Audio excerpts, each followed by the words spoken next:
Hey everybody, welcome to today's live webinar. So excited to have you all on. Today we're going to be going over the secret to taking a six-figure campaign to seven figures. And today I am joined by the incredible Jamie Cantoverici. How do you pronounce your last name, Jamie? Cancerovici was pretty close. Nice, fantastic. Yeah. As somebody with a very difficult to pronounce last name myself, I definitely appreciate that. But yeah, man, stoked to have you on. For everybody who doesn't know who I am, my name is Tom Dodorian. I am the CMO of LaunchBoom. Jamie is one of our incredibly talented campaign strategists. He's worked on a ton of campaigns. He's honestly one of the best advertisers I know personally. So he's awesome, and I'm really excited to have him on here today. Awesome. Do you want to give any background or anything, fun facts, anything like that? I know you do all sorts of crazy adventures and fun things like that, in addition to being a badass digital marketer, storyteller, all that. Yeah, thanks. Very kind intro there. Yeah, I'm a CS here, campaign strategist at LaunchBoom. Give a fun fact about myself. I am a licensed skydiving coach. That's amazing. That's Yeah. awesome. So everybody who's watching right now, if you can hear us, let us know. Let us know where you're calling in from. And so let's get started. And if you're watching the recording of this, amazing. So stoked to have you here.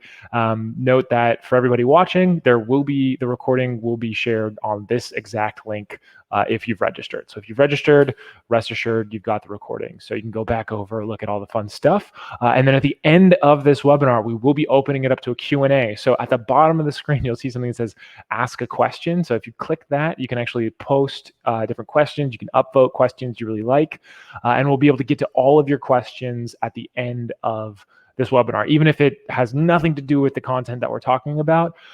Between Jamie and myself, we've got a ton of experience in crowdfunding and happy to answer all your questions. So let's jump into this. So today we're talking about the secret to taking a six-figure campaign to seven figures. 7 figures is really difficult. I think it's like 0.8%. So like less than 1% of campaigns actually hit seven figures. I think it's a little under 2% even hit six figures. So the fact that you've already hit six figures is huge. It's amazing. Or if you're intending to hit six figures, know that it's challenging but totally doable. It may sound like a very small amount, but the fact that you're here, you're taking advantage of our knowledge, you're learning, you're growing, all of that stuff. It's going to give you a huge advantage over the competition and give you the best chance to succeed. So really excited to have you guys on here. And so the number one thing when it comes to taking a six-figure campaign to seven figures is working with an awesome team that knows what they're doing. And so usually I kind of save this thing for the end, but I really want to hit this like up front for the first time ever. So LaunchBoom actually has a relatively new program called AdBoom. And a lot of people don't know about it. So a lot of people don't know that this program even exists. So one of the things that LaunchBoom is truly known for is being one of the best, if not the best, pre-launch crowdfunding agencies in the world. So our specialty is doing a test boom where we test a product, identify if it's even a good fit for crowdfunding, and then move that into a full program campaign, hit six figures in the first 24 hours, blow your goal out of the water within the first 24 hours, and then continue to scale from there. And so that's really been for the last, 5-6 years we've been in business. That's really been our bread and butter. But one of the more, we've added on some other services. For example, we now do e-commerce, which is really exciting. We've been getting some great 6-7 figure months consistently for a lot of those clients. And the other thing that we do that's I'm excited to really announce publicly is AdBoom. So what we do with AdBoom is we'll come into a campaign, we exclusively work on Indiegogo campaigns for AdBoom. With our actual full launches and things like that, we'll launch on both Kickstarter and Indiegogo, but for AdBoom, it is Indiegogo exclusive, and we do run ads for you, whether your campaign is live, you just went live, it's ending soon at any time, or you're on INDEMAND, and can really help you get to seven figures. So the number one way to get from 6 to 7 figures is hire us. We can support you with ad boom. We started off with a test and then can support in scaling to 6 and 7 figures. And so here's a great example of that. One of the reasons I had Jamie hop on today is he was the campaign strategist for a campaign called AIT. I can post a link here in just a second. And it was awesome. We came on board. It was a team. They're out of Hungary. They wanted to have the biggest Hungarian campaign ever, like of all time. And spoiler, we've done that. So Jamie made that happen with his fantastic advertising. And here's a small little glimpse into the ad account. And as you can see again, this is from May 14th to June 22nd. So that's a little over 30 days, spent $18,000 and delivered over $154,000 in direct trackable sales on Indiegogo during their live campaigns. That was over an 8.56x return on ad spend. So for every dollar Jamie deployed, he got like almost a little more than $8.50 back, which is incredible. And that's just the direct returns. So the lifted metrics, so all the stuff that we weren't able to track, everything above and beyond this was much higher. So that's Jamie, you crushed this campaign.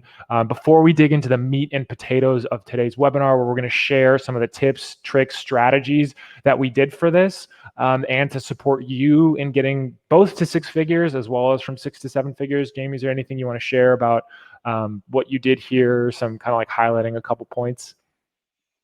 Yeah, definitely. We're going to get into it a bit more here later, but just to give kind of a high level overview, we came in, these guys were awesome, and we just helped them out with getting some ads up there. We really focused on remarketing. We really focused on creating some urgency. We gave them some advice on running, secret perks and a few other strategies that we've used across a bunch of different campaigns. And we're able to drive returns like this. So we'll dig a little deeper into all those coming up. Awesome. So if you guys want to check it out, the campaign is we're currently working with them on Indiegogo INDEMAND. They've had over 1,000 backers, and so far they've raised $835,000, over $835,000. So really excited. We're absolutely going to get this to 7 figures, and it's really at this point just a matter of time. And that's really the goal, and that's something that I'm really excited to share with you guys here today is, if you know all of these strategies and you've got a good product, of course, having a good product definitely matters, and knowing how to communicate that you have a good product also matters. But if you have all of those things, hitting 7 figures becomes less of a question of if and more of a question of when. And so if you take everything that we're sharing with you today, really take it to heart, practice, learn, grow, and implement all of the strategies that we're talking about, then hopefully, again, assuming you have a good product, we'll be going, again, it's not going to be a question of if you'll hit 7 figures, it's going to be a question of when. So let's dig in. And before we look at the individual strategies, we have to take like a bird's eye view and look at what are the 4 horsemen of traffic, like what is actually going to deliver sales, right? So like how is a campaign actually generating revenue? And so we need to look at these 4 horsemen before we start digging into the individual strategies and how to impact those horsemen. So first is a pre-launch email list. So that's building a community of people before you launch. That's one of the best ways that you can really move the needle, is making sure that you're hitting the ground, you're hitting the ground running. You're day one, you're knocking it out of the park. You're climbing to the top of Kickstarter and Indiegogo's popular pages.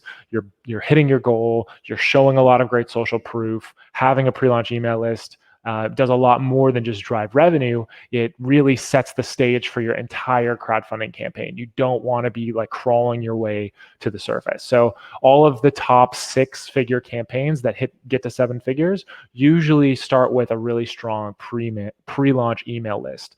Jamie, anything you want to add in terms of like a tip or trick or anything on the pre-launch side? No, I think you nailed it. Awesome. So number 2 is advertising. So while the campaign is live, spending money, making advertising happen. That's exactly what we're talking about with Ad Boom. That's exactly what Jamie did with AIT. And we're going to be digging into some strategies related to this in just a few minutes. Next, of course, is PR. PR is something that Launch Boom does not do. We do something that's kind of like a it's like fake PR in a way. It's kind of cool using a platform called Tom's Finds, which we will also talk about. But we've got some really great webinars on PR here on Crowdcast, so you can go check those out, and or talk to if you want a reference to a good PR agency, just reach out, schedule a call with LaunchBoom, and we can get you connected. And then finally, last but not least, is the platform. So if you've got everything chugging, everything operating well, then the platform itself, so Kickstarter and Indiegogo, should be a major generator of traffic. And this is really important. And a lot of people don't think about that when they're trying to go from 6 to 7 figures. But I'll dig into kind of some philosophies around that once we get to that section of this webinar. So you want to be in the 1%. You want to be, you want to hit 7 figures. You want to have a ton of success. So awesome. Well, let's talk about this. First question is, are you converting well? So the number one thing that hurts campaigns is just having a bad conversion rate. And a lot of people think, oh, it's on the advertisements that I'm not getting great conversions. A lot of times it has to do with your campaign page or, of course, your product. And so if you don't have a good product and you don't have a good campaign page and you don't have a good video, those things are really going to hurt. So here are some strategies around conversion that can potentially help you in turning that around and making some magic happen. So first is using Indiegogo INDEMAND after your crowdfunding campaign. Again, when it comes to launching on Indiegogo, should you launch on Indiegogo first? Should you launch on Kickstarter first? It's like the age-old debate. And we can definitely talk about that. There's a ton of really great resources online. I recommend talking to both platforms and figuring out what works best for you.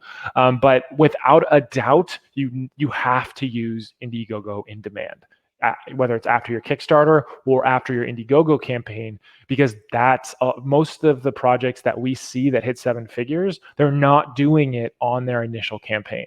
They're maybe raising like AIT.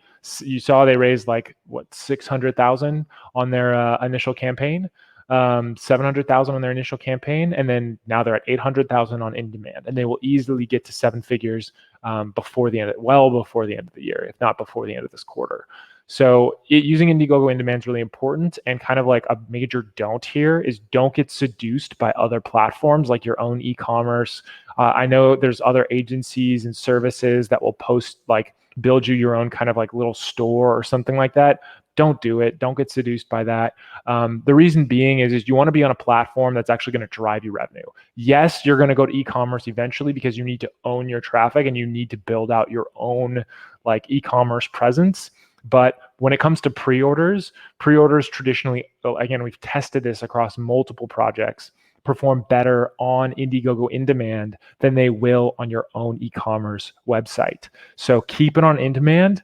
And if you're not doing it on your, if you're not doing INDEMAND, of course, do it on your own website, but you want to keep it on INDEMAND so that you can attract more potential backers. You want to leverage, again, that fourth horseman, which is that platform traffic, because that's what's not shown on that metric, those metrics that I showed you, is by making so much money, Indiegogo then featured this project multiple times in their newsletters, and they could constantly do that because every time they shared it, you could see such an improvement. And so every dollar spent was actually attracting even more, or every dollar returned was actually attracting even more. Next, of course, is refining your page. Making sure that you've got a great campaign page is incredibly important. So dig in, work with specialists that know what they're doing there. And then this one's a fun one. I'd love some of your thoughts on this. Jamie, is using urgency. So like flash sales and secret perks. You want to dig in on this one a little bit? Yeah, definitely. So this is what we on that AIT project that Tom was showing at the beginning of the presentation. This is really what we lean into super heavily here. One of the unique benefits of crowdfunding as compared to, say, normal e-commerce is that there is urgency inherently built in. Typically, you have about 30 days before your campaign goes into INDEMAND, but it looks like it also is like the end of the campaign, and you should definitely use that to your advantage, giving people a window of when they'll be able to buy a product or buy a product at a certain price or a certain deal is super, super useful, especially when it comes to advertising. And so when we're talking about AIT, where we're driving super high return on ad spend there, All of our best ad copy came from urgency, stuff focusing around, hey, this is your last week to get this deal. Hey, this is, the last few hours to regain what you left in your cart. Stuff like that is definitely something we lean into very heavily. And how did secret perks factor into that, especially like when we weren't like in the last week of the campaign? Yeah, definitely. So again, talking about kind of the benefits of crowdfunding and Indiegogo in particular here, is the fact that you can use secret perks, which are, for those that don't know, are these like secret deals that you have to have a special link to be able to redeem. And you can use those because everybody likes to kind of feel like an insider. They like to be given special things. They like to be, made like they feel like they matter. And so when we offer these secret perks and we say, hey, claim your secret deal that's only for you, it's not public, we tend to see really high returns on that. And we use those throughout the course of the campaign and then ramp up the urgency towards the end. Awesome. Yeah, because that's exactly what you're saying is like if you don't have like an end of a campaign, like for example, you're in demand, how are you going to create that urgency? And as Jamie was saying, using those secret perks is a great way to do that because if you leave, you're not going to get that secret perk anymore. So it really incentivizes people to convert quickly. Flash sales is something that's super cool. We've got a really good blog post on that on our website, so just you can go check that out.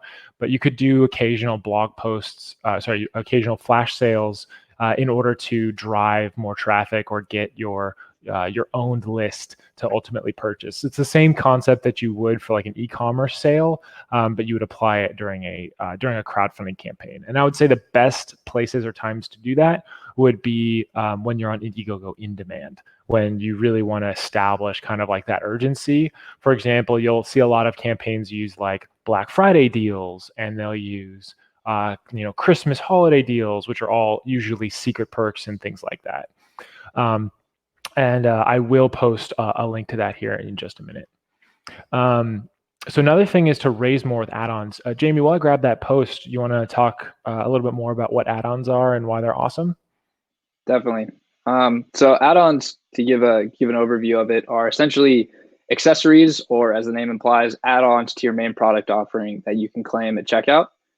So going back to the AIT example you were talking about earlier, that was like a standing desk, and things they offered that you could get as optional upgrades were like an aromatherapy diffuser, wireless charging, and a few other accessories. And we found, I don't know if we have specific data on it, but I think it's pretty common for us to see like a 50% bump in the total amount of our average purchase value just from add-ons. So if you have products that accessories make sense on, it's definitely worth using add-ons because it raises your average order value by a decent margin. Yep, well said. So next strategy is reach out to the platform. I know Indiegogo is really responsive, Kickstarter more so now as well, but they'll give you some really good feedback as to how to improve your campaign page. Of course, if you're not working with an agency like ours, you can always ask us. We're here to help. It's always something that we'd be happy to hop on and talk to you about, even if you're not our client. Again, just schedule a call with us and we can see what we can do, or if we can kind of point you in the right direction. And then if not, again, reach out to Indiegogo, reach out to Kickstarter. They can give you some really, really, really great feedback. And you can also ask them about newsletter placements, how they can get featured in press and PR. A lot of these companies like Kickstarter and Indiegogo do have some relationships with PR. They do have newsletters and things like that. And so building a relationship with them really does make a difference. And they can support in driving more sales, which will get you ever closer to 7 figures. This one is so important. The number one thing that I've seen absolutely kill campaigns and kill future campaigns is amazing communication. It's so, so, so important. Like the best campaigns out there communicate heavily. They respond to comments. They post updates very frequently. They make themselves available via a Facebook group or do live events and things like that. Amazing communication really makes a difference. And one of the other notes on this too is usually a lot of times the first crowdfunding campaign that you do probably won't hit 7 figures. But if you're providing amazing communication, chances are your next one, or maybe the one after that, will. A great example of this would be Giver. They launched the 4-season gloves. We launched it with them, raised like $250,000. and it was great. It was awesome. They provided an incredible customer experience. Fast forward 2 years later, they launched the mittens and absolutely blew it out of the water. $1 million crowdfunding campaign because Bubba, the founder, created such a great brand experience.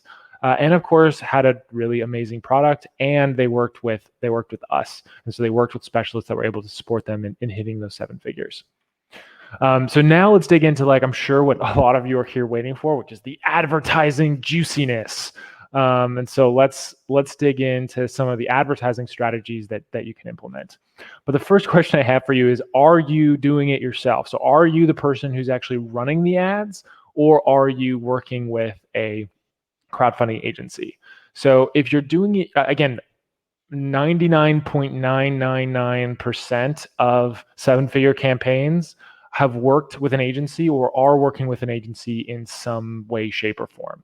It is I can't even think of one campaign that's done that unless they like are already like a really well-established company that has their own kind of like internal resources and all of that stuff. All the 7-figure campaigns usually don't do it themselves. So if you want to hit 7 figures, bring in somebody that knows what they're doing and has spent millions of dollars, like Jamie, like myself, to support you in hitting 7 figures yourself. But if you are doing it yourself, you're already in the right place. Again, hitting 7 figures is a lot harder to do on your own. You don't have the audiences, you don't have a lot of the expertise, but it's still doable.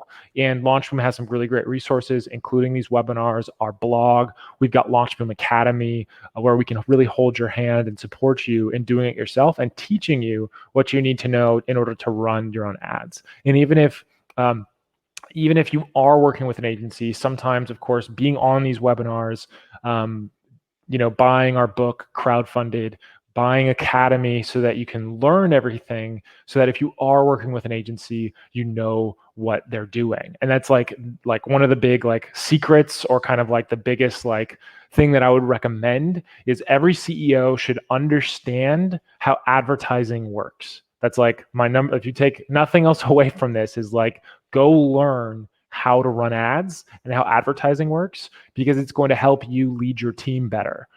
It's one of the most important skills, and everybody on the C-level at Launchboom knows how to run ads. It's so important. So next is focusing on ROI, not return on ad spend. So this is so important. We did a really good webinar with Jellup talking about advertising economics. And if you're looking for a really great, like if you've launched already or are live and are looking for a really great Kickstarter advertiser, because remember I said for AdBoom, we exclusively focus on Indiegogo. I highly recommend talking to our friends over at Jellup. They're awesome. Again, we launch Kickstarter campaigns every week, but a lot of times we'll bring them in just because of their expertise in Kickstarter advertising. However, I do think that we are the best at Indiegogo advertising. But talking about focusing on ROI, not ROAS. So what is the difference between the two? ROI is return on investment. So that's a lot of times I'll refer to it kind of as like lifted metrics. That's for every dollar spent, how much is the campaign growing? Because, for example, and versus ROAS, which is direct trackable return. For every dollar in, you're seeing like $8 back, as we showed you with the AIT example. So you want to think long term, and you want to focus on ROI, not just return on ad spend. You want to, of course, understand what your investment into a campaign is.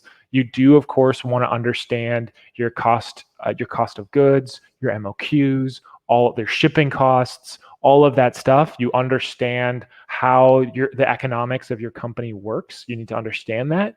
And then you want to spend as much as physically possible in order to get as many backers as possible without, of course, losing money.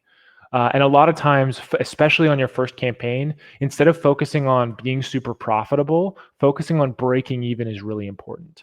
For example, if we look at the AIT example, if I were the creators of AIT and I saw those numbers, I would, of course, be stoked, because they don't have a super large margin. They're like, as you can see from how complicated their product is, there's a lot going on there. So they don't have a massive margin to play with, which is why they needed such a high return in order to be sustainable. However, if I had a product that wasn't that expensive, that had a lot of margin, and I could deliver at, let's say, like a 2x or a 2.5x, and my margin would be fine. Like I'd be able to, pay the company and all of that other stuff, but an agency delivered a 10x return, I would be pissed, because that would mean that we're leaving money on the table. I would say, like, if Jamie were running ads for me, I'd be like, hey, Jamie, what the heck? You're not spending enough money.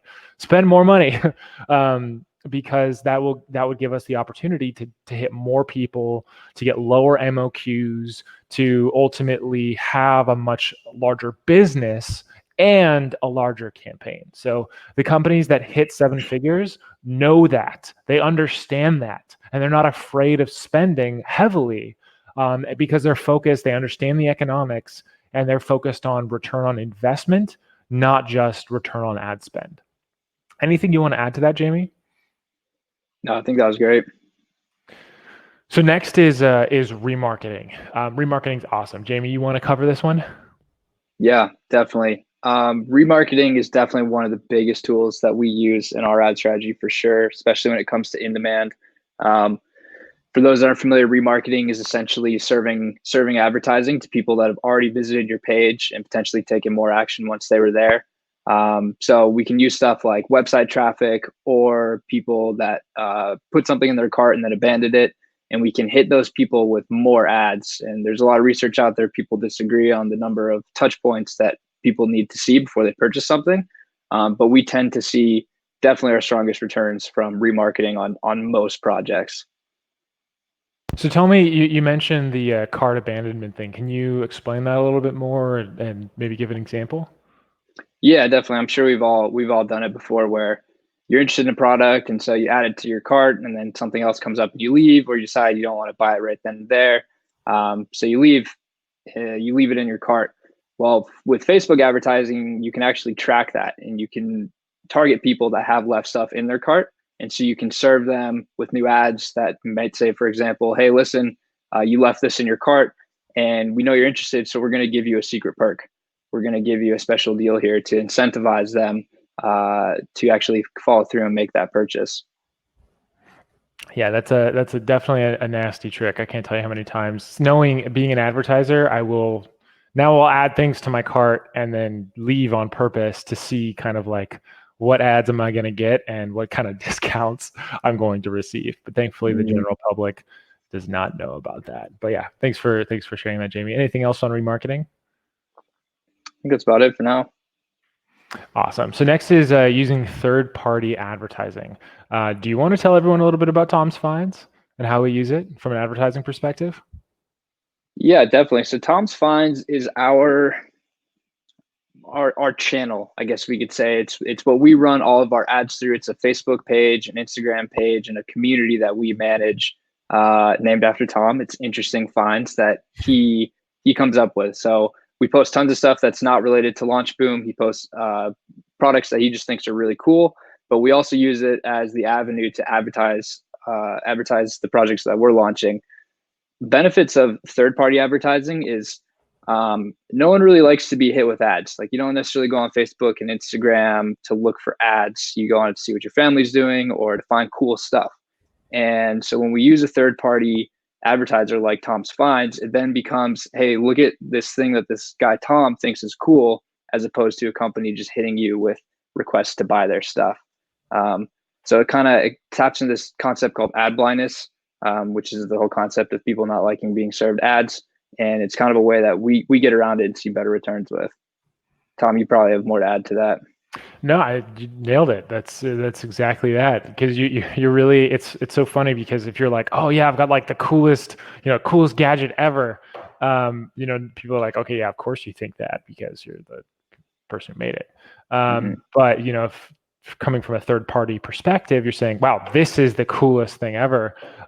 It's creating social proof, it's creating judgment, and it's allowing people to look at something from a different perspective, and allows you to get away with a lot more.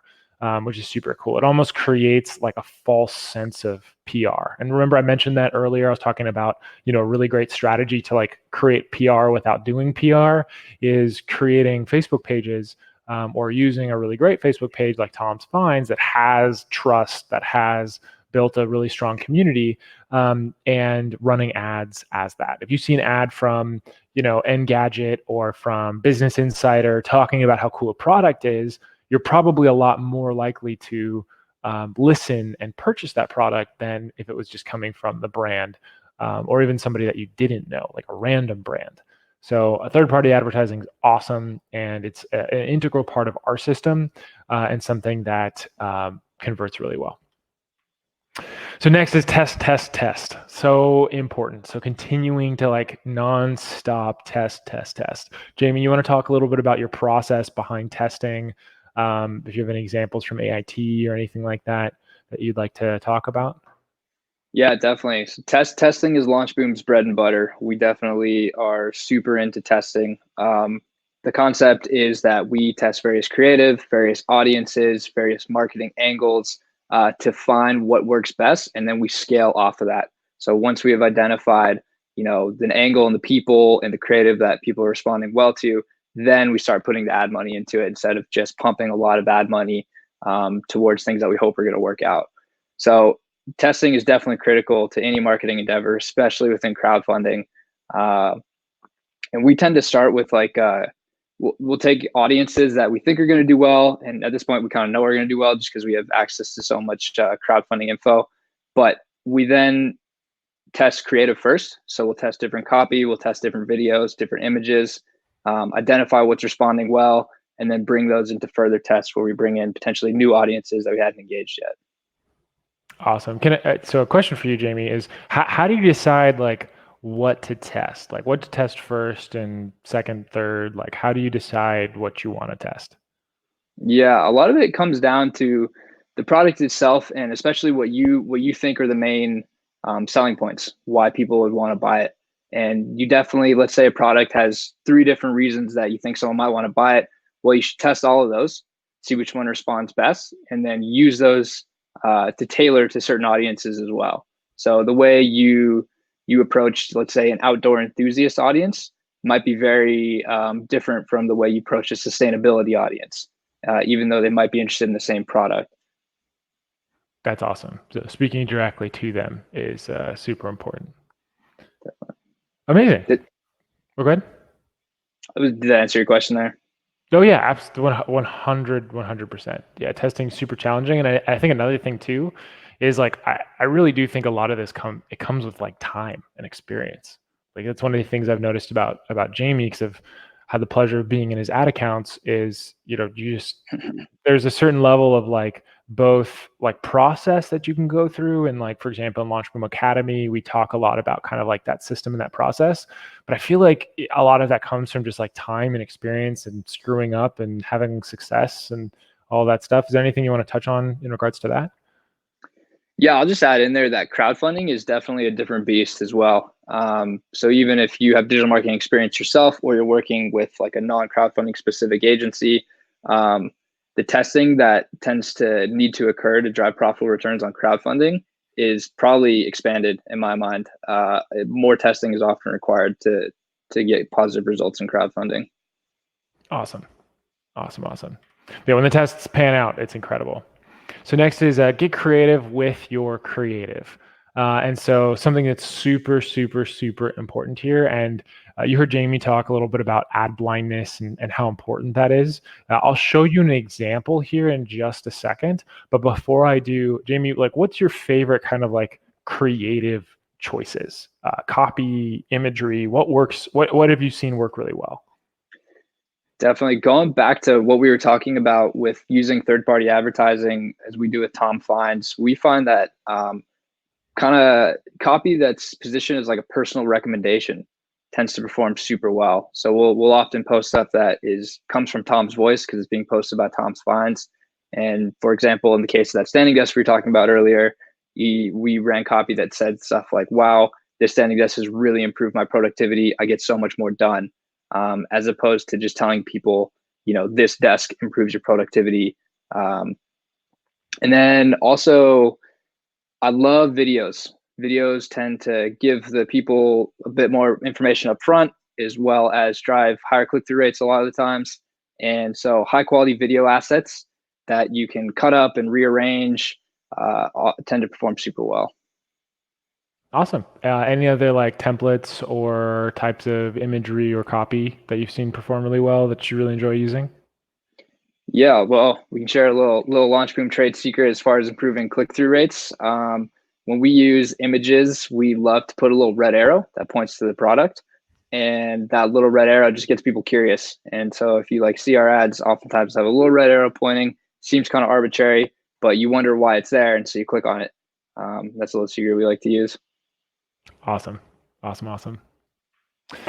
So here's a great example. So you've got two ads here. They're both for Vava. This was a two. Oh, did we lose you guys? Let me know if you guys can still see us. Hopefully we're good. Might have had some technical difficulty there, but if you can still see us, let us know. On my end, it looks like everything's looking good. So if you can see us, let me know. But yeah, so we'll keep going, and if there is a big issue or something like that, you guys will be able to see the. Oh, it works. Okay, fantastic. Woo! Let's keep going. So two examples here. One on the left, same copy. This again, we talked about urgency for sure, which is cool. So you can kind of see that copy here in play. But one's an image on the left, that red arrow I was talking about, right? Versus on the right, you've got like a really ugly like product walkthrough with like you literally see the dude's thumb like clicking on the clicker. He like walks through, like demonstrates how to use the product. And so you can look at this and say, okay, well, which drove more revenue, right? Was it the beautiful image? You've got that. I'm pretty sure it's photoshopped. Scene set up. It looks beautiful. It looks like it's in somebody's home. Super cool. Or this ugly like walkthrough video with the founder. He's like kind of hard to hear, like talking about how cool the product is. Which do you think performed better?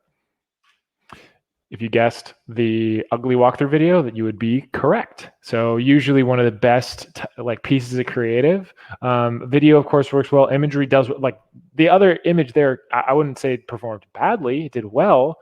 But looking at this like product walkthrough video, it destroyed. It was better than their campaign video. It was that asset alone probably drove $1 million direct in sales for Vava, which was a $2 million campaign. And so choosing that content that's more authentic, just the product founder kind of walking through how things work. It's not super salesy, just being really direct and to the point was really effective. So one great piece of creative that everybody can produce with one of these is, and again, this was even not as good as it could have been, shoot it vertically because you'll take up more real estate, but just shooting a vertical like iPhone video walkthrough explaining how your product works. Not trying to sell it, just being, going feature by feature and explaining why you think it's awesome. So that's a real big hack / tidbit. And we did that for AIT as well. That was one of the assets they had some really good assets when we came into advertising for them. But that was one that we requested that performed really well. So next is multi-platform advertising. Traditionally, the campaigns that are going from 6 to 7 figures aren't just on Facebook and Indiegogo. Of course, that's usually where you want to start, just because the returns are better there and it's a lot more forgiving. You can get a lot further with less, whereas Google takes a lot more spend to really get going, and can be a little bit riskier, but sometimes can provide even more revenue. And so traditionally, the 7-figure campaigns aren't just advertising on Instagram and Facebook, that you're on Google AdWords, you're on YouTube, you're everywhere. And so multi-platform advertising is definitely something that you should be looking at if you're, at the 6-figure mark and you're looking at how can I take advantage of all this momentum that I have and get to 7 figures. Anything you want to add to that, Jamie? No, I think that's great. Awesome. So that's it for like the real meat and potatoes of this presentation. If you guys have questions, as I can see, we've got some really great questions coming in already. Ton of really good questions. Wow, look at this. So we do have some time to answer your questions. I believe we've got about 20, maybe 30 minutes to get through these. So we're gonna do our best to get through these questions. So definitely get in there and get all of that stuff. Well, one person asked the same question many, many times over and over again. Seems like there might have been a glitch. Okay, cool. So let's go through this. What percentage of your campaigns hit 7 figures? That's a great question. I wish I had an answer to that. Almost all of our campaigns that hit like 500,000 during the initial campaign will ultimately hit 7 figures on INDEMAND. I'm not 100% sure a lot of them. Most of our campaigns that we launch that do really well will ultimately get to 7 figures. It's just a question of how long versus a question of if. What was their product about? So AIT was a smart standing desk. Why is Kickstarter so far behind as far as a hidden pixel and secret perks? It has to do with their core values. They don't, as far as I understand, again, you'll have to ask them. I don't want to speak for them. They don't agree with the concept of pixeling, and they don't agree with Facebook, and so that's why is they just have a problem with Facebook as a platform. And the reason why they don't do the hidden pixel and secret perks is because they're focused on the backers more so than they are about the product creators, which is both a good thing and a bad thing. On the good side, traditionally the organic traffic on a Kickstarter campaign a lot of times can be a lot better than Indiegogo, just because that community has been curated a lot better. I know I personally have backed more projects on Kickstarter than Indiegogo, and I've backed like 145 projects. So a lot of projects, and most of them are on Kickstarter. And so they've done that well, but it's at the expense of the product creator and it really hurts them. So hopefully they'll get it together and they'll be able to balance that better in the future. Next question, Tom, Jamie, are you guys at a point now that looking at a product, their video campaign page price, you guys can guess how much campaign will make, or are you constantly surprised by good projects not doing well and whack projects crushing it? Yeah, I'd say I would say we could probably like give you a pretty good read. Something that we're actually doing now, we do have our test boom system. We've just been getting so much demand that we're actually going to be instituting, I wouldn't necessarily call it a wait list, but like a project approval process where even before we'll put things into our test boom program, you have to actually get approval from our team first. So you basically got gut check, then test boom with data, then actual campaign. So just because we're getting so many projects right now, and want to make sure that we're doing a great job for everybody that we're working on. So yeah, if you ever, I'll put in my email address. If you ever want to email me your product, anybody on here want like a gut read, like how well will it do, and what service would be best for you from LaunchBoom, I can tell you. So here is my email address. So feel free to email me, add me on LinkedIn, and I'll do the best I can to respond as quickly as possible and get your questions answered. So next question, should one buy backer lists from these other websites, or is the data old and just overused? So a lot of that data is very beat up. It's very, very beat up. Oh, yeah. So, and so even on campaigns that have raised a ton of money, sometimes even, we've got a backer list of like 3 to 4 million people. And a lot of times, we can burn through that list pretty quickly. So again, it's one half dozen the other. For advertising, yes. For emailing, I think it's against the law. So don't break the law. But yeah, I would say there's nothing better than developing your own list and then building lookalikes off of that audience. Is PickFu or otherwise a good service to use for A/B testing on your ads before you actually run ads on Facebook? I've never heard of that platform before. We'll definitely check it. Jamie, have you heard of that platform? I have heard of it. I've never personally used it. I'd be very curious to, but I unfortunately can't speak to it because I haven't used it myself. Yeah, it's really, really interesting. Definitely going to check that out. Next question. There's a time where Kickstarter didn't support selling multiple items, 6-packs, 4-packs. It seems like that has changed. I asked because my item's $15 and I'm thinking about only selling a 2-pack for 25. So yeah, you can absolutely do multi-packs. You can do a 4-pack. You could do, any of the above. Or you can keep it really simple and just 2-packs for 25 bucks. Absolutely. That was one of the things for Backblade that we did.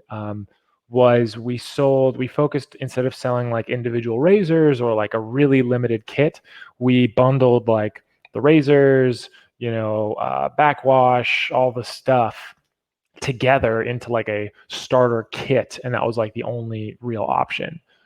Or we did price anchoring where that was like maybe that was like $100 worth of stuff for 50.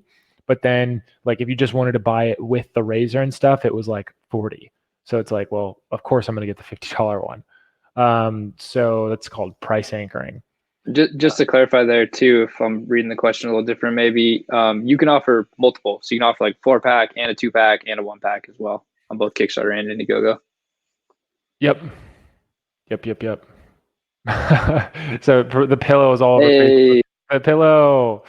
Jamie, do you happen to be working on that project? that is my project. Yeah, please buy it. It's an awesome product. Carbon Snore X. It is. Yeah, actually, my fiance, it's her favorite pillow. So we've tested like a lot of different pillows and stuff, and that's the one that she likes the best, and she uses. So she's like an everything sleeper. She'll side sleep, face sleep, all the above. So highly recommend it. Does Launchboom or BackerKit have an embed remarketing tool? So for Kickstarter and Indiegogo, the marketing tool is a Facebook pixel. That is what we use for remarketing. That question went through a lot of times, a whole lot of times. Yeah, sorry, it looks like I duplicated your question quite a bit, but we got it answered, so you don't have to worry about that. What was the name of the Kickstarter ad agency you mentioned? So the agency that I mentioned, either I was talking about us, so LaunchBoom, we've got a system under LaunchBoom called AdBoom. The other agency that I recommend is GelUp for Kickstarter advertising. That's who I mentioned. Are your management fees based on percent raised or flat? What is the fee? So it does depend on, we've got a ton of, from Academy to AdBoom to ScaleBoom, we've got a ton of different services and percentages depending on, do you want a video? Do you not want a video? Like there's so many different things. And so I would recommend just getting on the phone with our team. Traditionally, there's like an upfront fee and a percent total raised. But again, it depends on the service and exactly what you're looking for. And again, that can adjust depending on kind of what you're bringing to the table and what you've got. But Cliff, I would recommend just hit that green button at the bottom of the page, schedule a call with LaunchBoom. That will literally get you to a Calendly link to get on the phone with one of our growth specialists, either Kevin or Joe. They're both incredible. And they can dig in more with you and answer even more of your questions. How large an email list pre-launch should be for a 7-figure campaign? What is a decent conversion rate for the email list? That is the age-old question. Yeah, it's a great question. Jamie, do you want to take a stab at it, or would you like to hear my thoughts? Yeah, I'll share my thoughts on it. It's definitely, we can't give a concrete answer for that. It's very dependent on the product, very dependent on who is composed of that email list. I would say that one thing that we really focus on when we're creating our pre-campaign email list is making sure they're qualified, making sure they're people that have specifically opted in and shown interest in the product, as opposed to just like going out and buying an email list. So the more qualified your list is, the better that conversion is going to be. And in theory, the smaller your list will need to be. Yep. And so traditionally, I would say if you're trying to hit 7 figures, you're going to want to spend anywhere from like 20 to 40K during your pre-launch at whatever an acceptable cost to acquire is. You don't want to just spend money for the sake of spending money.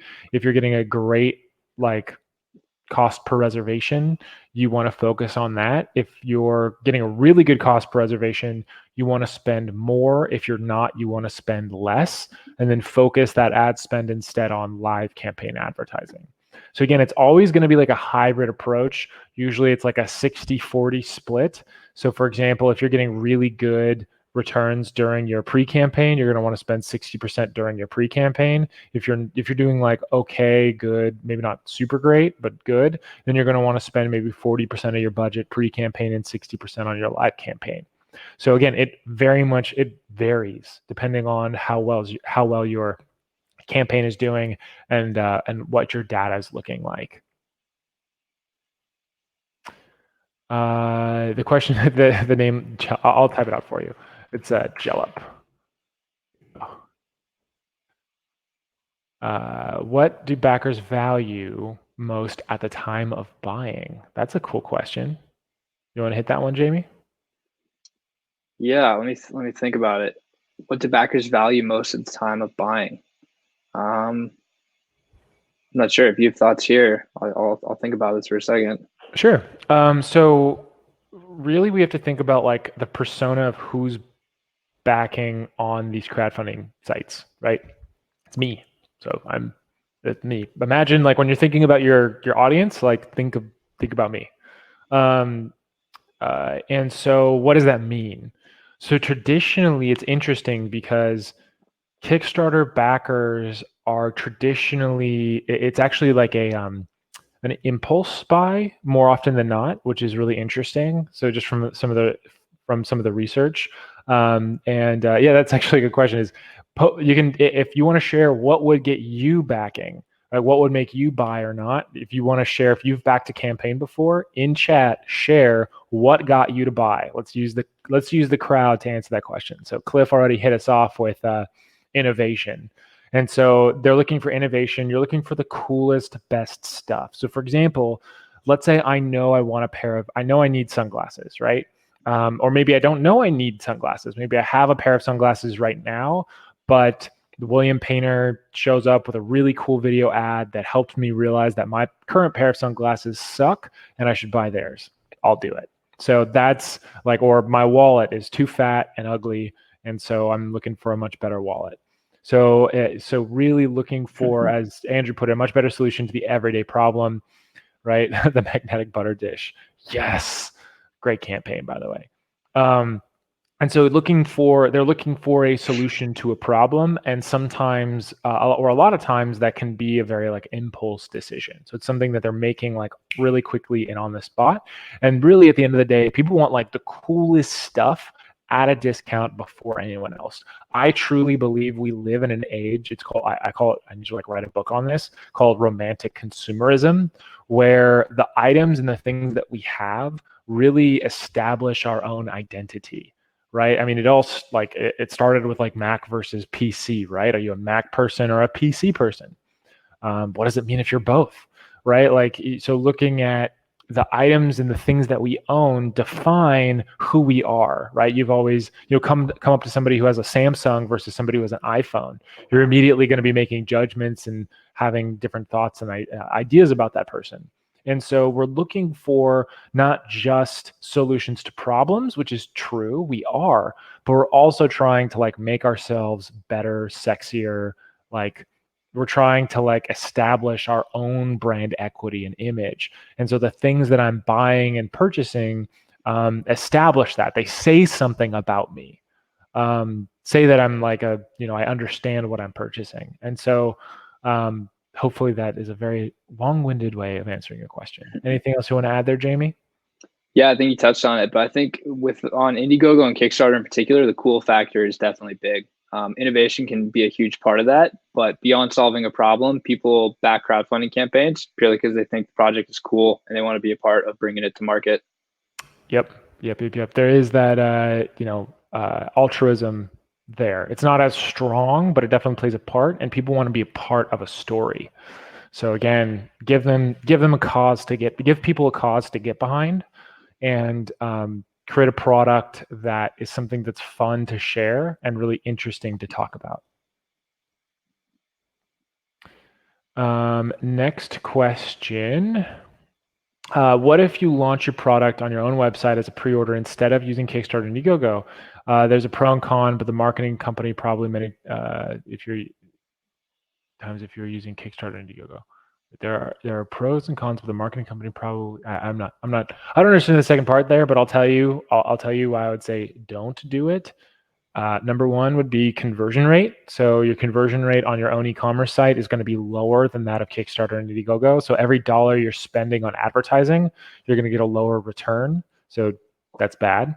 So you want if you send 10 people to your personal site and you get a 1% conversion rate, that's, well, nobody. Let's say it's 10%.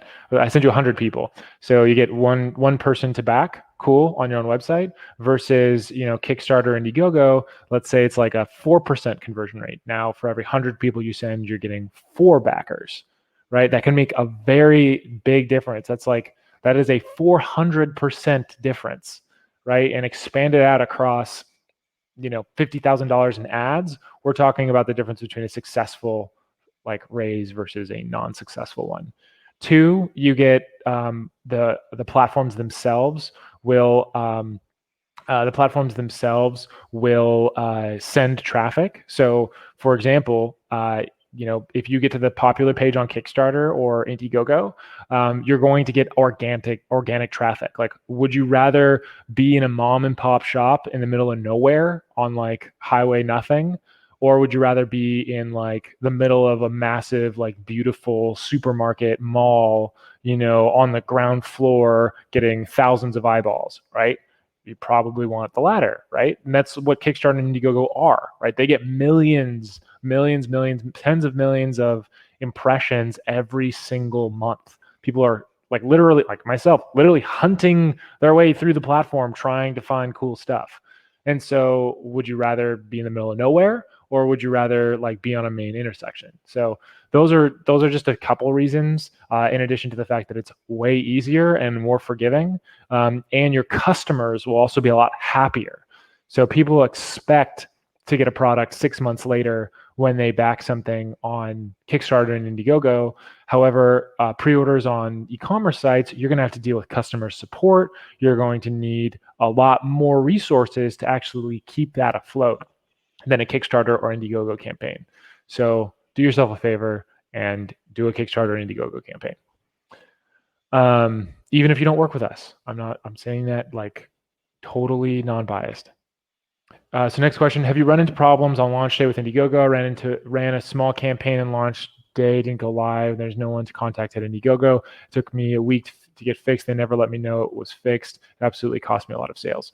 So Indiegogo is traditionally actually really good at communication. So I'm surprised to hear that. You can absolutely reach out to them. It sounds like you probably didn't submit your campaign for approval. So that is something that both platforms have. Indiegogo traditionally would be a lot faster, but you need to make sure that before you launch, you submit your campaign for approval. So you submit it for approval, then once it's approved, then you can actually launch it. So a lot of times you might not have done that. So that's important. And you can always, of course, as GP was saying, cancel the campaign and relaunch it later once you're more clear on all of that stuff. But yeah, making sure that you do your launch checklist and all of that fun stuff is really important. Next question. We got time for a couple more questions here. I have a lot of friends that tell me they don't want to join my pre-campaign email list, early bird discount, and to hit them up when the product is live. My gut tells me my consumers might be the same way. They see an ad they want to buy. They get disappointed if I have to take them to a website and ask for an email. Would 0% upfront ad spend at 100% during campaign be okay? You can, absolutely. You definitely can. It's just a harder experience, and I don't recommend it. I don't recommend it. again, the people that are saying they're not going to buy now, you're not talking to the right demographic, because they're still like the people that are telling you right now that, oh, well, I'll back it when, like, I'm not going to join your list right now, but when you go live, I'll back your campaign, right? A lot of times those people are also likely to be like, oh, well, you know what? I'm going to wait until you actually are at retail and I can just buy it online and have it tomorrow. So I'll wait for that. So we're good. There's definitely a lot to be said about having the social proof of having a lot of backers shortly after you launch as well. People that convert from your pre-campaign list will assist you in gaining more purchases once you are live, because everybody's more likely to back a campaign that has $100,000 raised as opposed to $20 raised. So that's why we put a lot of emphasis on the pre-campaign. Yeah, so super important. Like, keep it going, keep hunting, keep finding. You'll find the right people out there. And that's the thing, is if you have friends and you already have their contact information, then they're already on your list, if that makes sense. Like, I would never ask my mom to sign up for my, pre-launch list, because she's my mom and it's like already like owned audience, they already know me. We're focusing on people that don't know you exist. Those are the people that you want to be focused on, because, like, if I have a friend be like, hey, will you sign up for this email list? My friend will be like, dude, just email me when you go live, right? Like, don't let that, dissuade you. So follow up on Scott. Scott was saying it was approved several weeks before launch. I've never heard of that happening. That sucks. I'm definitely really sorry. Reach out to Indiegogo. Their team will absolutely take care of you. They're usually really responsive. I'm surprised that they haven't been. Can you run the same campaign on both Kickstarter and Indiegogo at the same time? No, don't do that. You definitely can't. One, it's against Kickstarter's terms of service. Two, you're splitting your traffic, which is going to hurt you, right? Because you've got one campaign that raises $10 and another campaign that raises $10. Neither campaign are going to be on the popular page on either platform, and they're both going to suck. You want to stay focused. Focus all of your effort on one platform, and then either stay on that platform like Indiegogo, or go from Kickstarter to Indiegogo INDEMAND. Yeah, just to expand on that, I know Tom mentioned it earlier, but just want to reiterate that if you launch your product on Kickstarter and let's say you wanted to raise 7 figures and didn't quite make it, even if you launched it on Kickstarter, you can transfer that product over to Indiegogo INDEMAND. Yep. Yeah, I just want to clarify that. So Kickstarter versus Indiegogo generally, I know for hardware products, Kickstarter does better, but sometimes not necessarily. So how do you decide to use it for Kickstarter and Indiegogo? That's a great question. Do you want to hit that, Jamie? Yeah, definitely. I'm also actually curious to hear what you have to say on this, but I'll give my kind of quick input. It could be a long discussion on the benefits and cons of both, but I would say the way we kind of approach it is that Indiegogo is much more technologically based. So if we have like tech type products, we like to do Indiegogo a lot of the times, but there's definitely niches on both. Yeah, Tom, let's hear your opinion on this. I think you're better positioned. Yeah, great question. So pretty similar. Indiegogo provides a lot more support,